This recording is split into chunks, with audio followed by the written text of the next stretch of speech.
This is a very simple, very tailored looking crochet edging. It works great on knit blocks, but we're going to go ahead and put it on a crochet block to learn how to do it. One of the things I love about this edging is it does not require a specific stitch multiple. It doesn't require an odd or even number to be worked over. It can work over any number of stitches that you have. So what I'm doing in the case of this block is I'm making a single crochet base round. I'm putting one single crochet in each stitch and one in each chain one space. The important thing to remember is when you get to the corner, you want to put 3 in the corner. This helps the piece lay flat, and different stitches require a different number in the corner, but for single crochet I pretty much always use 3. So I'm going to finish this round, join the round, and I'll show you the next round.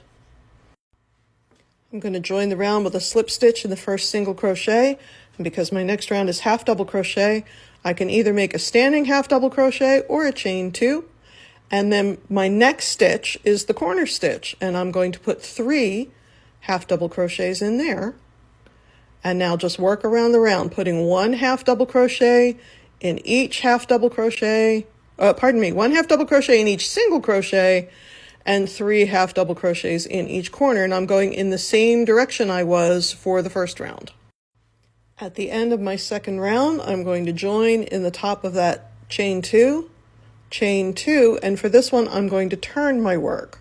So I'm going to work one more round of half double crochet, but instead of going in the top of the stitch like I normally would, I'm going to work in what we call the third bar or the horizontal bar.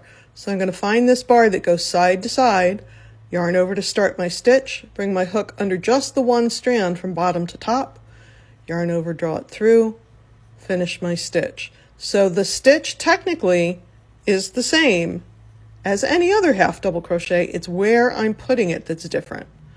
So once again, that horizontal bar, often called the third bar. So what happens is the 2 legs of the stitch at the top, where I would normally stitch, roll over away from me and create this decorative ridge. That's why we had to turn the work. So I'm going to finish this third and final round, putting a half double crochet in the horizontal bar of each half double crochet around, and working 3 half double crochet in the horizontal bar of the corner half double crochet. And there it is. There's our ridge that goes all the way around, our nice sharp corners once it's blocked. Here it is on crochet, and here it is on knitting.